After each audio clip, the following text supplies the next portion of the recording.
Ladies and gentlemen, I think the Viper, Randy Orton, is back on SmackDown Live. What the fuck did we just see to close that show? Randy Orton ripping at Jeff Hardy's ears and pulling off his earrings. My God, man. My God. If anyone is not happy about seeing heel Randy Orton back on SmackDown Live, you have some mental issues, bro. Heel Randy Orton is the best Randy Orton. We'll talk about that when we get to the main event, man. But this was a very, very straightforward edition of SmackDown Live. Not to say that it was a bad show, but I expected just a little bit more hype for SummerSlam. WWE seemingly didn't want to put all their eggs in one basket on this show, which I appreciate. But we got an announcement next week coming from AJ Styles and Paige about who his challenge is going to be at SummerSlam. We got Becky tonight challenging Carmella for the SmackDown Live Women's Championship. We got Samoa Joe looking dominant. We got Jeff Hardy, who we all thought was hurt, brutally attacked by Randy Orton. We got Andrade Cien Almas in a great match with AJ Styles to open the show. Some pretty big things happened tonight, but not too much to a point where they overloaded you with SummerSlam hype. So we're going to go over all that today, right here on the SmackDown Live review, man. I've been going so hard for the last couple of days, man. To be honest with you, I could use a couple of days away from the product, but tomorrow we got NXT, and tomorrow I'll be at the House of Glory School all day filming my new show on their channel called Cutting Corners, and I'm going to be interviewing, I believe, 2 of the House of Glory wrestlers that are currently on the roster. Sonya Strong being the major female on the House of Glory roster, and then Matt Travis. So I'm going to be doing that, and it's going to be great. I can't wait for you guys to see that. So I'll be at House of Glory all day tomorrow, and there's no rest for me. So all I want to do is rest my voice, because right now it's a little sore following my trip to Pittsburgh, but we're going to try and get through this SmackDown Live review the best that I can. I've been working nonstop since I got back, man. We did an Extreme Rules review, and we covered that motherfucker for an hour and a half. So if you guys missed that, that was uploaded on Monday right before Raw. We hit Raw and the review this morning. Another hour for you guys. That's live on the channel, so please go and check that out. And also, today, which went up right before SmackDown Live, Off the Script Part 3 for episode 230 to round out this past weekend show, and my sit down with the franchise, Shane Douglas, right outside the PPG Paints Arena at Buford's Kitchen, Terrace on 5th, and that was a great sit down interview, man. A lot of people are coming to me saying that it was very well done. They loved the questions that were asked, and it was just a great all-around interview, man. So if you guys want to catch up on all of that stuff, it is live on the channel right now. Please go and check that out when you can, and please show your support. I want to start off, man, and talk about my man Andrade Cien Almas. Now, as you guys know, if you listen to my Extreme Rules review, I mentioned it towards the end. If you guys have been following me on Twitter all weekend, you would have known that I met, formally for the first time, Brian James, Road Dogg. And I shook his hand, and we kind of made up after all the back and forth on social media. But I find it, and I doubt this has anything to do with it and me meeting him. But I find it very, very, very funny how I ranted significantly for the last couple weeks, especially on my Extreme Rules pay-per-view review, that Andrade Cien Almas is being misused and he's being mistreated for months now. That WWE has a $400,000 sports car just sitting in their garage in Andrade Cien Almas, and he's not being used. They got this prize piece that they're not using. And today we find out that Zelina Vega, on behalf of Almas, is laying down the challenge for SmackDown Live tonight and AJ Styles. So I find it very, very funny, yet coincidental, that Almas is coming out of a pre-show match with Sin Cara at Extreme Rules and nothing but jobber matches on SmackDown Live, really hasn't been used since the middle of May. And now he's in the start of the show, on tonight's show, following Extreme Rules, in what could probably main event any wrestling show on the planet, anywhere, and a match with AJ Styles. I just found that to be incredibly coincidental and funny at the same time. Now, if you listen to the commentary on tonight's show during this match, I hate how they push the initiative that ALMAS hasn't lost since he's been up from NXT and brought to SmackDown Live. Who indeed did he fight? Why are comments like that being made? The guy hasn't fought anybody of importance on SmackDown Live. Why are you making comments like that to me? Like, I understand not everyone's going to be watching the product with the same vision and the same mindset that I am, but that is just another way that I feel WWE takes their fans for granted and kind of insults their intelligence. Like, ALMAS has done nothing on SmackDown Live. He has no momentum. Believe it or not, his momentum has been fucking killed coming up from NXT. If that is the one thing that has happened, it's his momentum being killed. He has no momentum. He didn't beat anybody of importance. He hasn't had a good showing so far on SmackDown Live. Not really. But he hasn't even been on the show. Corey Graves downright said he's been unstoppable lately. Unstoppable against who? Unstoppable against catering? I don't know. I just find that to be kind of shitty that they insult the fans' intelligence that way. Like, I don't know what show Corey Graves is watching, but it certainly ain't the same show that I'm watching on Tuesday nights. The match with AJ Styles and Andrade Cien Almas. Great for what it was. It opened the show, and everybody that's been sleeping on Almas, this is why I've been hyping him up so much. I appreciate talent. Almas is a type of guy that you watch, and it's incredibly easy to just sit back and watch professional wrestling when he does it. I appreciate what he does in the ring. I did not expect Almas to beat AJ Styles, especially clean. I did not expect Almas to beat Styles. I did not expect AJ Styles as the WWE Champion to lose on a random edition of SmackDown Live. I expected Almas to showcase himself against the best on this roster. Finally, he had the best in AJ Styles presented in front of him, and he did not miss a beat. Almas wrestled this match as if this was the last match and it was a do-or-die situation for him. And that's what needed to be done. But with the ending of this match, I was a bit torn on the ending. It's very difficult for me to watch that ending on tonight's show and feel anything but disappointment. Especially the way it happened. The calf crusher came out of nowhere, and within mere seconds, Almas was tapping out. He put up no fight, it was very anticlimactic, and nothing happened. We did get a stare down at the end of this thing, and it looked like Almas was very frustrated that he lost, and he lingered around the ring while Styles was trying to get back to his feet. And then Almas left the ring. I don't know what that was about, but I'm hoping that was more than what it was perceived to be. My mindset is we have 4 weeks till SummerSlam. My mindset is getting AJ Styles and his challenger lined up almost immediately. The WWE Championship is the most important thing on your show. That's what you have as your top priority. You give Almas the showcase he needed against the best on the roster. And what my mind was thinking was, you give him a win, or at least you give him a better showcase than what you did tonight instead of having him tap out. You don't necessarily give him a loss by quick tap out. You give him a loss by disqualification, as long as his shoulders weren't pinned to the mat. I was fully expecting Joe to come in and assist Almas in this match, or at least cause a disqualification, giving AJ the win by disqualification, and Almas not being submitted or pinned on SmackDown Live.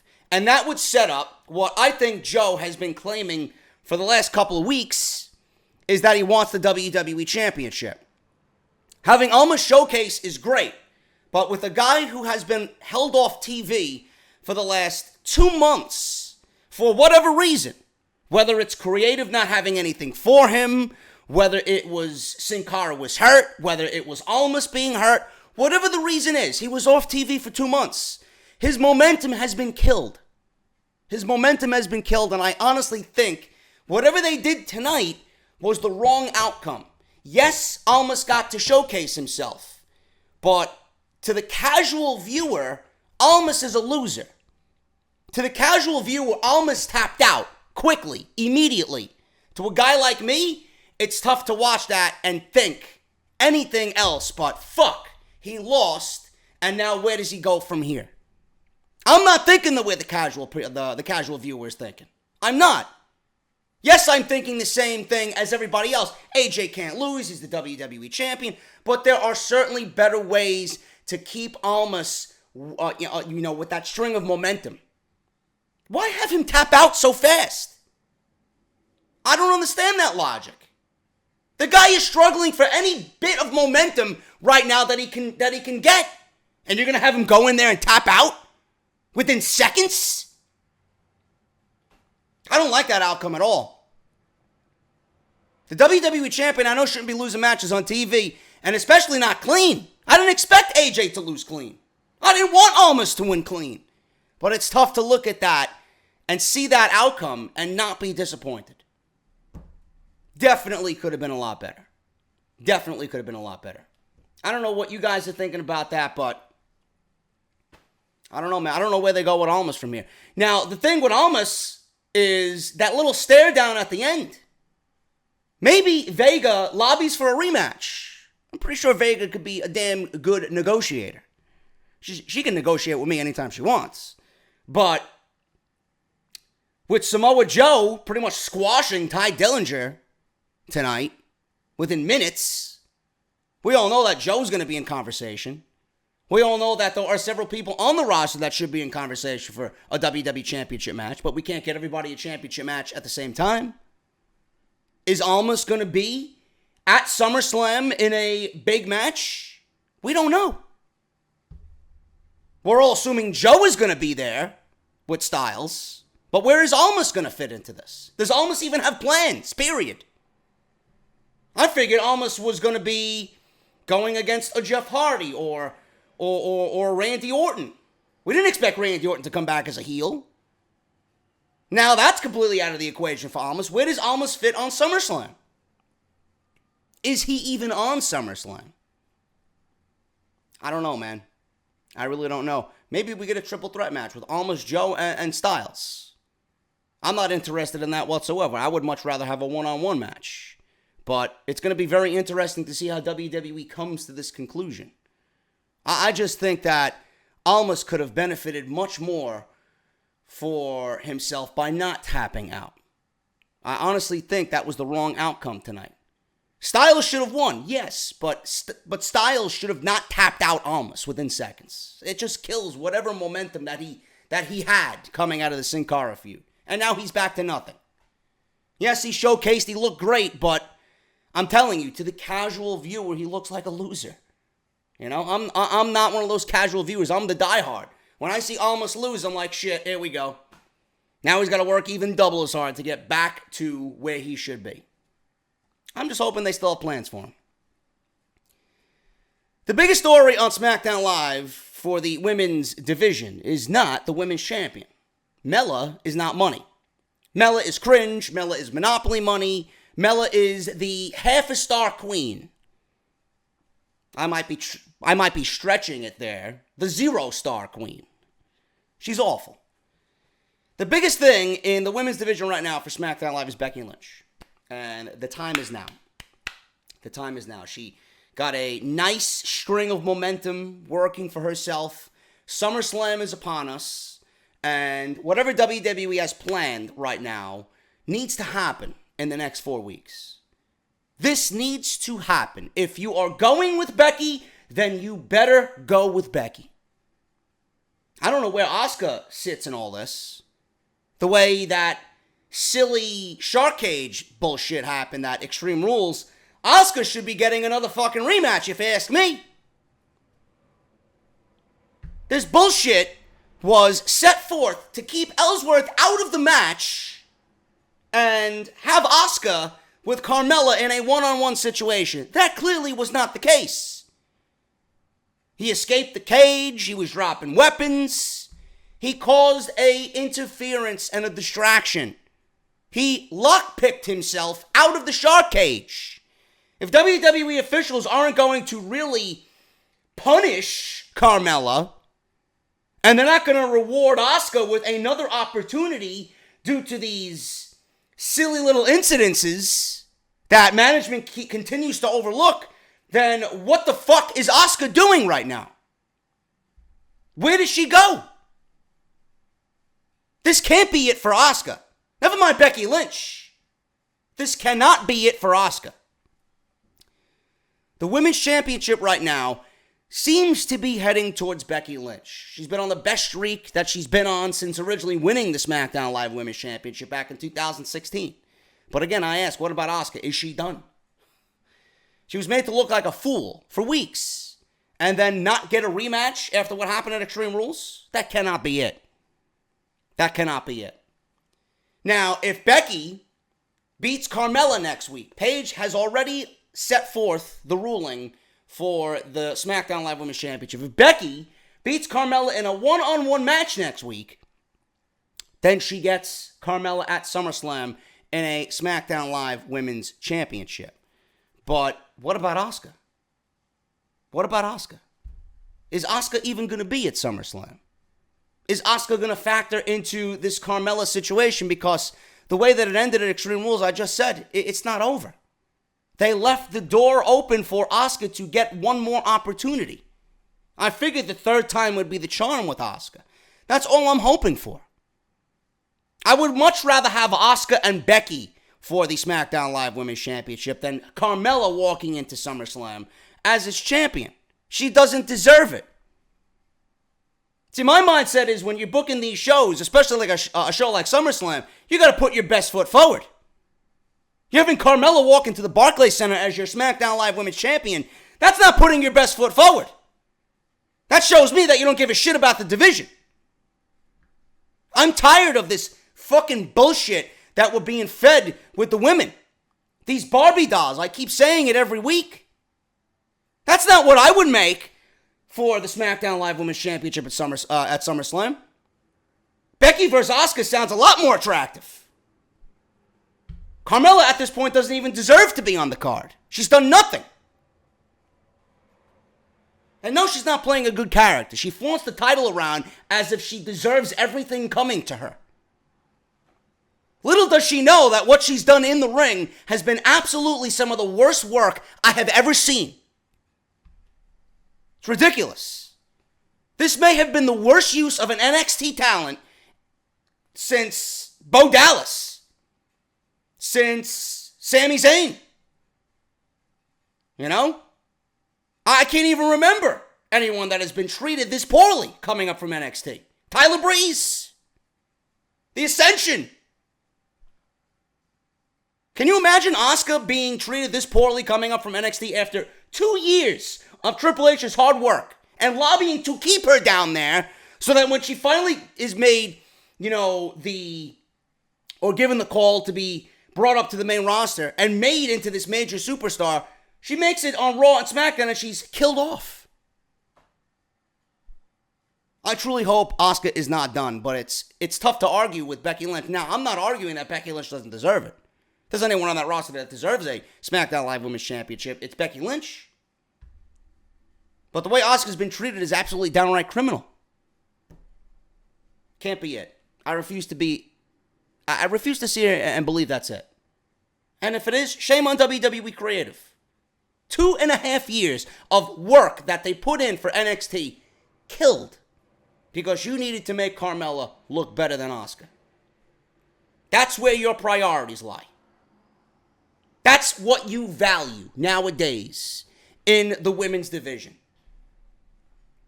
Asuka is one of the most dominating, fearsome, best female performers on the planet. And WWE is coding this women's revolution.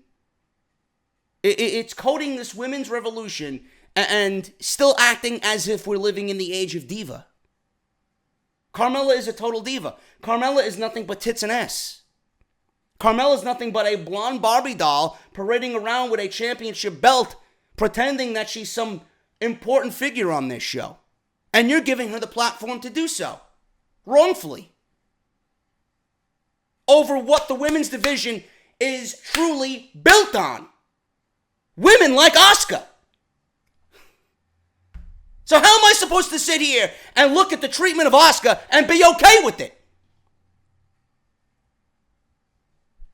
I don't give a fuck what nationality she is. I don't care what ethnic background she is. I don't care that she doesn't speak the best English.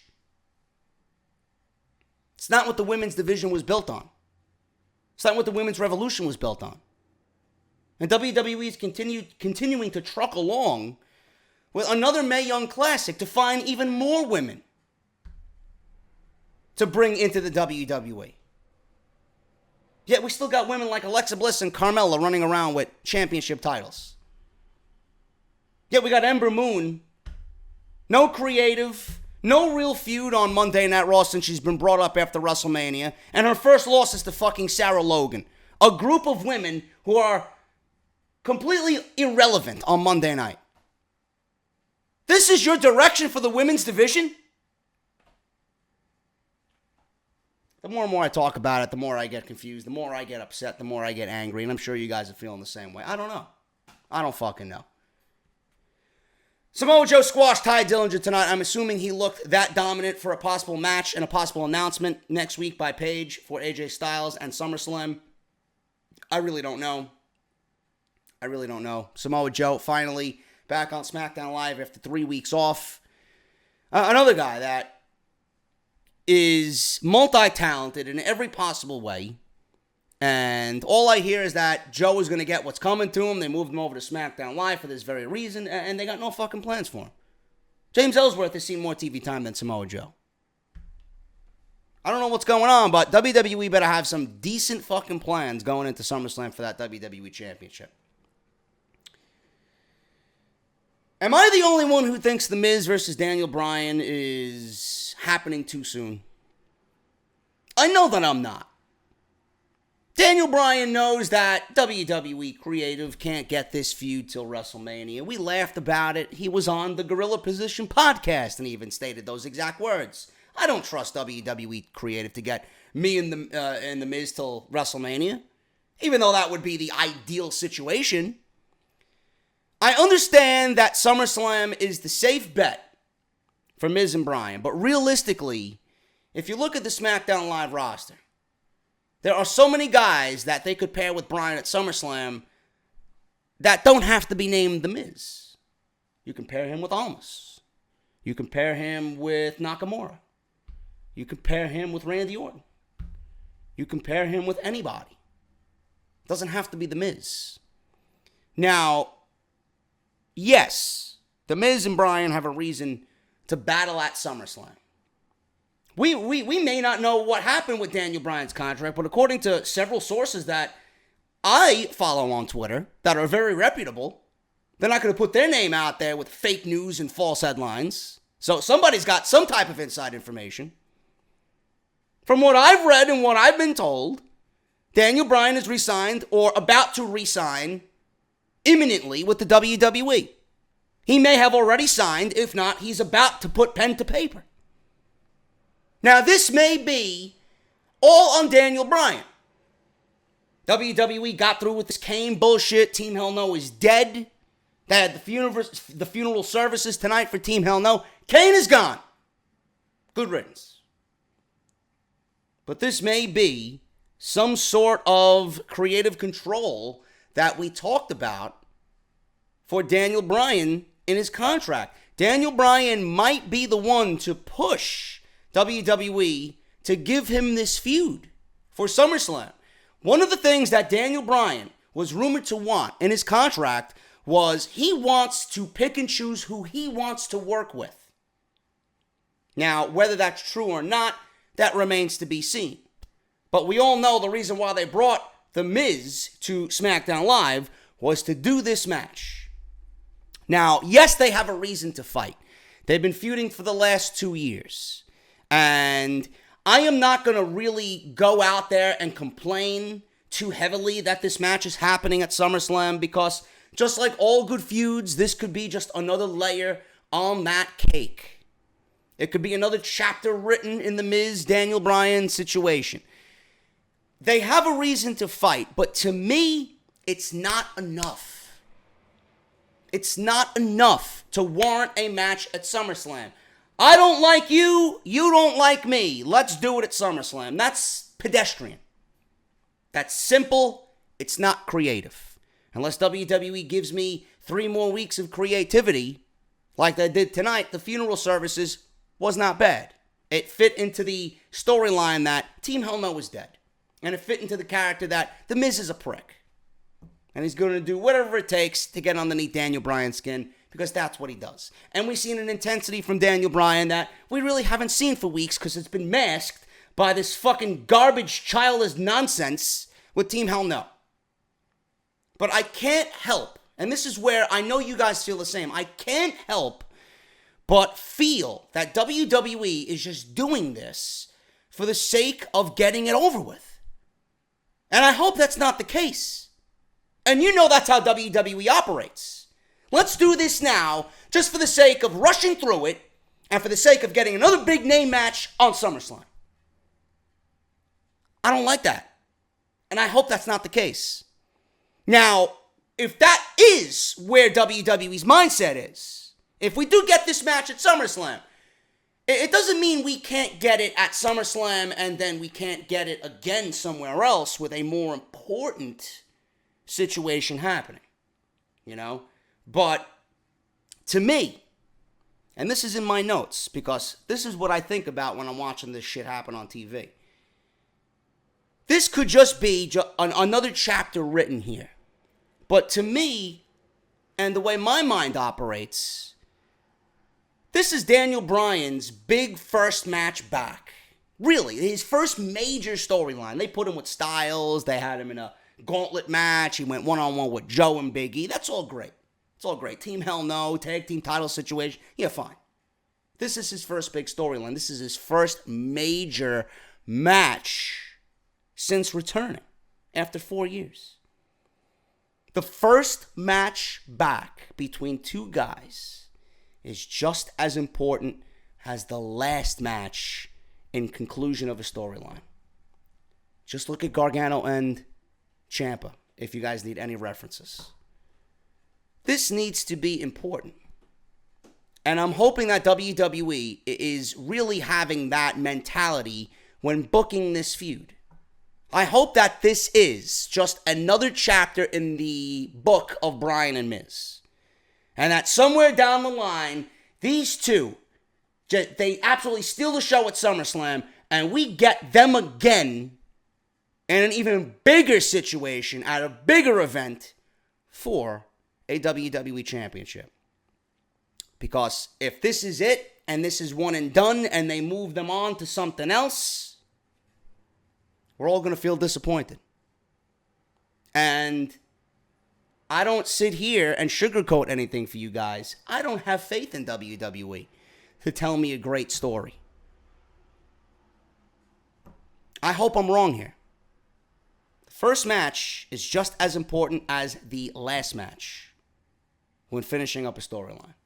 I hope that they know what they're doing here. Randy Orton has been out of action for 2.5 months.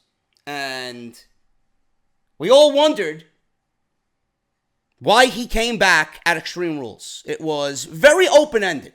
We didn't know what the hell was going on. We didn't know if he was just eyeing the United States Championship after Nakamura had beaten Jeff Hardy in 6 seconds. Or we didn't, or you know, the other thing, we didn't know if he was turning heel. We didn't know if we were starting to see the prick Randy Orton come out once again. So Extreme Rules passed, and WWE almost immediately after that match concluded at Extreme Rules was announcing a rematch between Hardy and Nakamura for the United States Championship.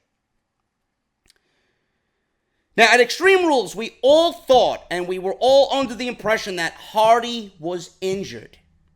All I heard is that Hardy was hurt. Bad back, bad knees. He needs to take time off. 6 seconds. That's the reason why that match was booked the way it was. And then we get to SmackDown Live tonight, and the guy's going 20 minutes with Nakamura. So how injured really is Jeff Hardy? Unless they gave him some painkillers or they gave him a shot so that he could go out there and get the job done. And then with the way Randy Orton brutalized him, wrote him off TV. But they're not going to write Randy Orton into a storyline with Jeff Hardy and have that happen and then write Jeff Hardy out. What are you going to do with Nakamura? Are you going to feud him with Randy Orton? Is he eyeing Nakamura? Does Nakamura and Randy Orton have some type of collusion? Or are we going to get a triple threat match with Jeff Hardy trying to overcome Randy Orton and Shinsuke Nakamura for the United States Championship? Is Jeff Hardy even hurt? How hurt is he? We don't know. But the biggest thing out of all this is the visual of Randy Orton brutalizing Jeff Hardy. Him coming out of nowhere, ruining Hardy's chances at once again regaining the United States Championship, which were in the bag after that Swanton bomb tonight. Attacking him, ripping his ear off, giving him the draping DDT off the announce table, and then walking up the ramp to a chorus of boos with the biggest prick-like look on his face that made me smile from ear to ear. That is the Randy Orton that we needed to see all this time.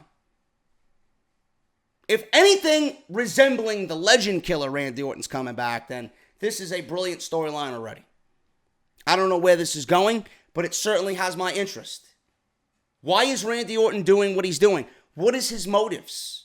Why is he back attacking a fan favorite like Jeff Hardy? He kept screaming in Jeff Hardy's ear tonight. Do you want to know the reason why? Do you want to know the reason why? He didn't give a reason. He just proceeded to rip Jeff Hardy's ear off. And just by the sight of that, it was very cringe. They even panned to the audience to see some people in the audience cringing. That was great stuff. Fantastic work by Randy Orton. If that's the way he's going to be presented on SmackDown Live, this show just got better. Just by that one little minor creative decision. Because babyface Randy Orton in general was completely reached for the remote worthy. There was nothing going on with babyface Randy Orton. When you see Randy Orton act the way he did tonight at the end of that SmackDown Live, that's a Randy Orton I want to see. Heel Randy Orton is the best Randy Orton. I just don't know where they're going from here, but they certainly have my attention. We don't know if Jeff Hardy was written off TV or if he's going to come back and wait to get revenge on what Randy Orton did to him, ruining his chances at winning the United States Championship. We don't know. But SmackDown Live, all in all tonight, was a very simple, straightforward, direct show. They didn't overload you with SummerSlam hype. And again, like I said in the beginning, they didn't want to put all their eggs in one basket. So we have to wait and see what's going on, man. But I'm hoping for the best for SmackDown Live. If WWE is careful and strategic with their SummerSlam build for SmackDown, the blue side for SummerSlam could look so much better than what we're getting on Raw. Styles and Joe. Miz and Bryan. Then we got ALMAS in a possible something. We don't know. Maybe he's included in the WWE Championship picture, and WWE realized that this guy's got nothing going on. He's this good. Let's throw him right into the mix. He's obviously got the talent to do so. Randy Orton, Jeff Hardy, and Shinsuke Nakamura. We don't know what's going on with the tag team championships. Seems like WWE really isn't focusing on the tag team championships coming out of Extreme Rules. And Bludgeon Brothers missing in action tonight. That's not something that should be, done. The Bludgeon Brothers should have been lined up with a new opponent. Or at least something new starting with them. The New Day insanity continues, We had Eric Young beat Kofi Kingston tonight with help of Killian Dane. So Sanity's got 2 wins in a row over the New Day. What's going on with them? Maybe they get added to the tag team championship situation. WWE has some pretty cool things happening on SmackDown Live, but with the recent string of shows, it's tough to get excited. And with WWE's mindset, they're bound to fuck something up. And I'm being completely honest with you. I want to hope for the best. Look at the talent that resides on this show. You're going to be a blithering idiot not to fucking book this show correctly. You know, I don't understand what's going on with Asuka. What's happening with Asuka? Is Becky going to get the women's championship off of Carmella? A lot of questions. A lot of cool things happening. A lot of possibilities. I got 3 weeks after this week for SummerSlam. Hopefully WWE nails it out of the ballpark. Which, I don't know how many of you were watching the All-Star game tonight, but I wasn't. I was working. So the All-Star game really, every single year, doesn't really mean much to me. I know there was 4 Braves in the All-Star game, and that's pretty exciting. But hopefully they have an even better second half, and we get some playoff baseball this year. That's all I ask for. All-Star game really doesn't mean much to me at all. So we'll see what happens. But SmackDown Live opened up. Let's go through the results quick. AJ Styles beat Andrade Cien Almas in a great match. I've seen some people on social media raving about Almas's moonsault. He does the moonsault off the top rope, lands on his feet, and does another consecutive moonsault standing. And I'm looking at these tweets, and I'm like, well, if you're watching NXT, you would have seen him do that several different times over. This is nothing new to me. This is what I've been telling you guys about Almas. The guy is money. What bothers me is that when a guy comes out, it's met with fucking crickets. But this is WWE creative. They mishandled him, bringing him up from NXT too soon and not using him and keeping him away from the live audience. And this is what happens. No matter how good you look against AJ Styles, you know, this is why I was upset about the ending tonight. They definitely could have went about it in a different way where Almas did not have to lose in that manner. Almas taps out with a calf crusher. Almas puts him on the mat with the double stomp. He hits the running Meteora in the corner. Almas looked like he was going to win this match. And Vega orders Almas to put Styles away. Styles counters, I believe, the hammerlock DDT and rolls Almas into the calf crusher.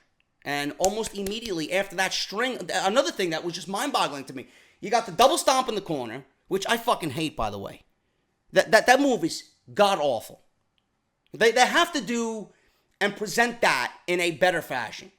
You know how ridiculous it looks when a guy like Almas is standing on the top rope and you got AJ Styles hanging in the Tree of Woe position and he's hanging onto the ropes, just waiting for this guy to just jump on him? I hate that shit. You look like a complete idiot. That's just as bad as, I don't know who's done it recently, but, you know, when someone is laying on the middle rope and waiting for someone to jump off the top rope and deliver like a leg drop or an elbow drop, like fucking move out of the way. Why are moves like that being done to make you look like an idiot? So Styles had this double foot stomp, the Meteora in the corner, almost was going for the double underhook or the the hammerlock DDT, and he rolls it into a calf crusher. Pretty much no selling, all the offense that Almas delivered to Styles just moments ago.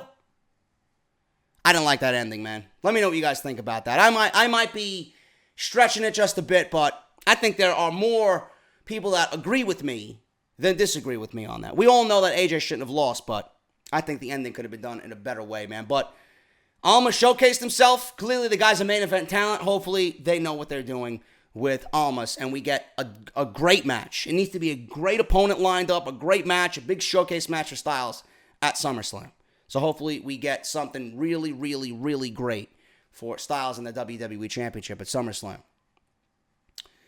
Aiden English, runs into Lana in the back, and he asks Lana for forgiveness after costing Rusev the WWE Championship match at Extreme Rules. Lana says Rusev is angry, disappointed, he needs his space. Lana goes on and says the only person who cares about an apology is English, but Rusev will forgive him if it's best for business. So there were rumors and rumblings that WWE was going to break English up away from Rusev and pair him back with Lana. This could very well be that instance, being that English interfered in the match on Sunday and cost Rusev the WWE Championship. So Lana is the boss. If Lana doesn't want it, Lana's going to get what she wants. Lana asks English if he is best for business. English goes on and says that he's always had Rusev's back and his best interests are at heart. And everyone deserves a second chance. Lana says that she will indeed take that into consideration. So we'll see what happens. But like I said, the rumors were going around early before Money in the Bank that they were going to break English away from Rusev. And this could very well be the start of that if Lana has anything to do with it. Becky Lynch versus Mandy Rose. This was quick. Becky with the Bexploder suplex. She applies the Disarmor. Taps out Mandy Rose. I'm looking at Mandy Rose, and I don't really have an issue with Mandy Rose at all. She's gorgeous. And if WWE can get her to a point where she is on a par or on a level with a Becky and a Naomi, and she could really hang with that top tier, female in the women's division, I think WWE might have a winner on their hands, man. Obviously, she has a few more years to get this right. She's still very, very young. But I'm looking at Mandy Rose, man. If WWE had a woman on the roster that embodies everything that is absolutely beautiful in a woman and someone who could physically fucking go in the ring, Mandy Rose has the best chance to just embody everything perfectly that WWE wants in somebody. Normally, it's someone that WWE finds to be a great wrestler, but they don't really push because of their accent, or they don't like the way they look, or if it's in the case of Carmella, someone who looks sexy, or Alexa Bliss, someone who looks sexy but really can't get it done in the ring and is just god-awful at what she does. It's always a mix. It's never a complete package. Mandy Rose has the opportunity to be a complete package if she can really hone in on her wrestling skill, which isn't bad. I blew her off when I first seen her in NXT. Here's another Eva Marie knockoff. And she isn't anything like that at all. And I think that she could be very, very good if given the opportunity and we see a little bit more from her in the ring. That's just my 2 cents on Mandy Rose. But Becky Lynch, obviously, the bigger story here in the women's division is Becky Lynch winning and winning and winning and winning. Becky celebrates. She takes the mic and thanks everyone. She says that it feels great winning. She's been waiting patiently, biding her time, never stopping, delivering the hard work, racking up victory after victory after victory. Becky says she's just getting started, and what everybody wants to see is Becky Balboa win the SmackDown Live Women's Championship. So Paige is watching all this in the back, and she's got Carmella just fucking unfortunately standing behind her. And she says to Carmella, how's your boyfriend, James Ellsworth? And Carmella says Ellsworth isn't her boyfriend. He wasn't there tonight. She goes on and brags that she beat Asuka and she beat Charlotte twice. Carmella says she deserves another celebration. Please don't torture us. Please don't. I don't want to see any more celebrations. There's nothing to celebrate. You're pretty much at that point celebrating failure. So Paige is going to give it to her. She's going to allow another failure-bration. And if that is to happen, she needs to beat Becky Lynch next week. So if Becky wins, Carmella will have to defend the title against Becky at SummerSlam. Ty Dillinger versus Samoa Joe. This was a squash match. Joe beat up Ty, drops him with the Gokina clutch, makes him tap out. Very standard stuff here. Really nothing out of the ordinary for Ty Dillinger. Another enhancement guy on SmackDown Live not getting his due diligence. We have The Miz holding the funeral of Team Hell No, and he comes out dressed in all black. They really went above and beyond for this. There were funeral-related graphics. The eerie funeral parlor music was playing. We had men in black suits walking down a casket with what looked to be a Kane mask. It looked like some sort of cake in the form of Kane's red mask on top of a pillow. And then The Miz was walking down, shaking the hands of everybody as if he was really sad about the death of Team Hell No. Just good stuff from The Miz. Dick-like stuff from The Miz that we would normally expect from him. And The Miz says that tonight we're going to respect Kane and Daniel Bryan.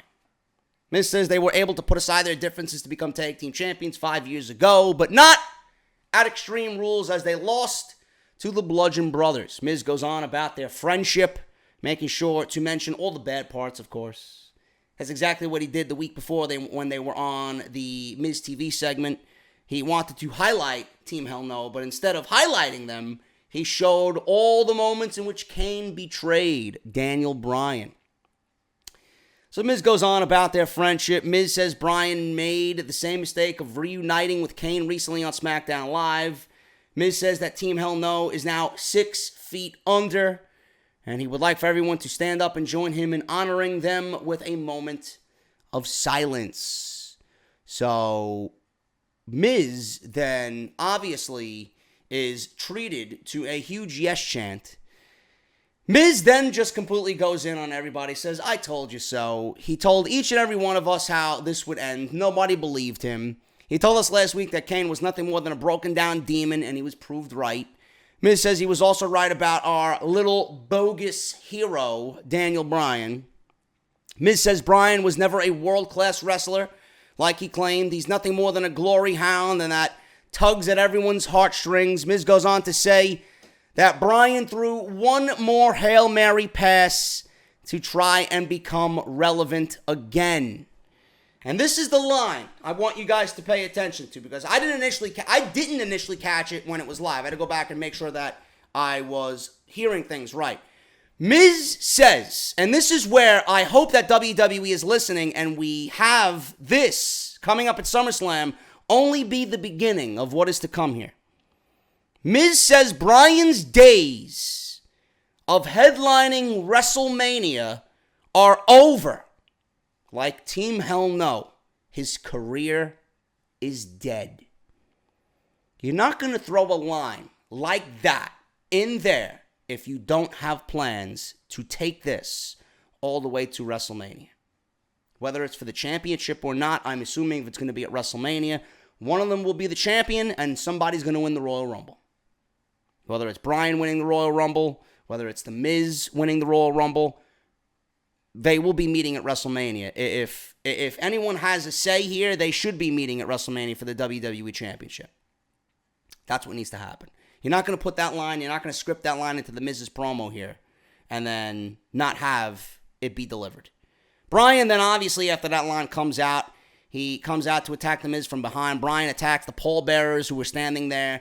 He just suplexes them into oblivion. He gives one of them the big running knee. Miz retreats, and he looks on from the stage. And The Miz is just looking on as Daniel Bryan is causing chaos on this funeral night for Team Hell No. Eric Young versus Kofi Kingston. Eric Young wins here. This was actually a decent match. This was a very decent match, man. I hope that they have plans for both of these teams. I think this could be a very well-done feud. I doubt it's going to be better than what we've seen with the Usos, but I think as far as intensity goes, I think the Team of Sanity can really bring out the best in a team like the New Day and really, give us some entertaining stuff. But Eric Young wins here, which was the absolute right decision. Sanity needs the most momentum out of any team on the tag team roster right now on SmackDown Live. They've taken a few losses, which angered a lot of people in the community. But on the outside here, Young and Kofi, they're in the ring going at it. Dane launches Woods into Kofi at the ropes from the floor.